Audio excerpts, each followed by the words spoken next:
Okay, so this time magbutang ta og slides sa ato ang LMS.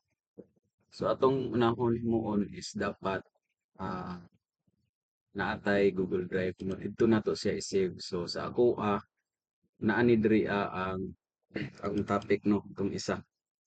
So karon nagsample ko ani or mao gid ni ako ang kuan diri no drive nga akong butangan sa ako ang lessons para sa ISP. Kay lahi man gud ni akong mga drive para nga dili mapuno.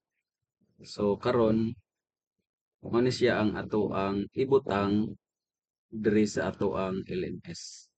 So ato ta sa my course, okay.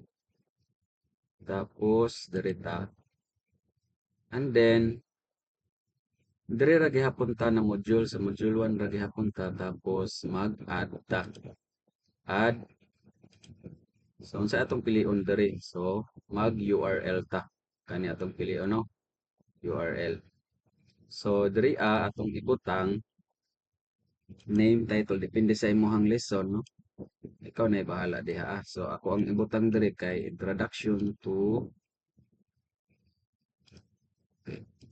ibutang diri kay introduction to ESP slides. Okay? Slides mo gud siya man butangan ako kay slides. Tapos dirito na to ibutang tong ah, URL na to. So ato lang pud ni siyang basihan unya kato atong nahimo para dili ta mawala kasi ay dili nato masunod lahi ang iya flow. So karon balik ta sa ato ang Google Drive. So kani siya ato na siyang i right click tapos open with naa din siya makita ninyo nga Google Slides. So kana mi ato ang i-click. So karon mao ni ato ang nahimo na kuanong topic. So this time adto ta sa files. Or sa file tapos diri ta sa share tapos i-publish to web. Then click nato na. Then dapat diri sa link is naka every minute tapos sa embed po. I-leave nang i-uncheck na dira para dili siya mo automatic og view. So ang bata ra ang mag next next. So diri medium lang tapos diri change nato sa every minute. Tapos pag human ani i-publish na to. So okay, publish na siya tapos mao ni siya ang ato ang ibutang pero dili na tanan ha. So pilion nato ato ang kuhaon. Taman ta diri padurong until diri sa false kana kana lang atong kuhaon ha mao na atong kopyahon. Then balik ta diri sa ato ang kani balik ta diri. So mao ni siya ang atong i-paste karon. The same sa atong gihimo diri sa pikas, taman lang pud na siya diri sa false. Ato na siyang i-move no false sa tama.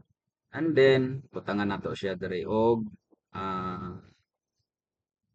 kana view this mga inana mga description.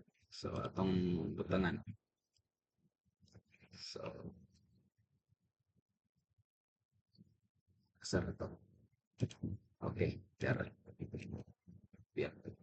So view the slides below and use the navigation arrow to go through the lessons. Study carefully before taking the quiz. So sunod na atong himon ani is quiz.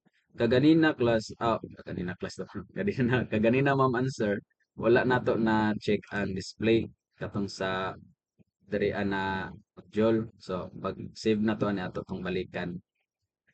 Then ang importante na pud ani is ang iyang appearance no. Ang iyang appearance is naka-automatic lang display URL description. So mo na ang iyang appearance ana no. Then sa restriction and completion dali ra man to. So diri sa appearance so naka-automatic nya display na. So okay na na siya. Then ang restriction niya dapat dili siya ma-open kung wala to na view ang ato ang lesson overview. or akanida ay kuha na to ganing katong na video ka ganina. So, then ang completion is dapat naka na siya para bata dili siya mag kuan dili siya estudyante dili mag retso next. So wala naman tay utrohon ani, save and display na dayon. So kung atong tan-awon ni no kung atong tan-awon ni karon, so mao na din inyong makita, di ba mao ni. So diri na din ta mag next ana. So ato lang siya mga ma'am and sir unsaon nato pagbutang sa ato ang slide. So atong i-avoid ang mga files na ato ang ibutang. So gamit ra ta og kung anong mga URL inana to link sa ato ang mga Google Drive para didto ang ato ang mga tawag ana mga lessons. So next nato nga video ani is maghimo na pud ta og ah, quizzes. So maura to and mabuhay para sa tawag ana sa hospitality management. Ilang slogan.